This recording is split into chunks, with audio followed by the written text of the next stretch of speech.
It was a collision between the digital world of theory and the brutal, sweat-soaked reality of the ring. Under the spotlight stood DKU. To the millions who followed him online, he was a kinetic enigma, a man who appeared to have cracked the code of human movement. He didn't just move, he flowed. With the whip-like reflexes and the philosophical stillness of Bruce Lee, Yu had spent years demonstrating non-telegraphic strikes and the one-inch punch to a global audience. The warfare combat system wasn't being performed against a compliant student.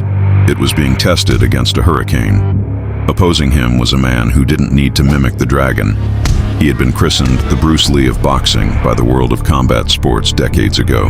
Manny Pacquiao, the only 8-division world champion in history, stood across the canvas. This was an older, senatorial version of Pacquiao, his movements perhaps a fraction slower than the whirlwind that destroyed Hatton or Cotto. But even a sunset in the Philippines carries enough heat to burn. Pacquiao didn't represent a system. He represented a lifetime of dodging lightning and throwing it back. For a moment, the internet speed of DKU looked impressive. He danced, he flicked out his lead hand, and he tried to use the unconventional angles that had made him a viral sensation. He was trying to play a game of chess with a man who had spent 30 years turning chessboards into scrap wood. It wasn't a mimicked movement, it was a conditioned one. The Filipino legend closed the distance with that trademark darting footwork. DKU's fast reflexes suddenly met a pace that doesn't exist in a dojo. Pacquiao's gloves weren't just fast, they were heavy. Every time Yu tried to settle into a Bruce Lee-esque stance, a stinging jab or a looping left hand reminded him that in a real fight, there is no reset button. Pacquiao began to ramp up the pressure, not to destroy the man, but to show him the difference between knowing the path and walking it. When Manny threw, he didn't just aim for where Yu was, he aimed for where Yu was going to be. The shadow of the dragon was met by the substance of a warrior. The internet master was gasping for air, his fluid movements replaced by the desperate survival instincts of a man who finally understood that boxing is the art of controlled chaos.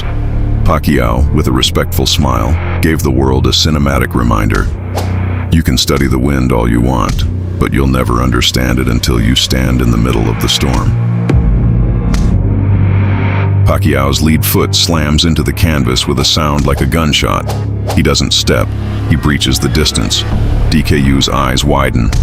In his mind, he has practiced the counter, the Bruce Lee-esque stop hit. He sees the opening. He starts to move, but the speed he had demonstrated on the internet, the one-inch precision he had refined in silence, suddenly feels like it's moving through molasses. DKU's martial artist grace evaporates. His legs, once nimble and light, turn to water. He hits the canvas not with a cinematic roll, but with the heavy, unceremonious thud of reality. The speed and power he spent a lifetime trying to master flashes before his eyes, not in his own hands, but in the blurred fists of the man standing over him.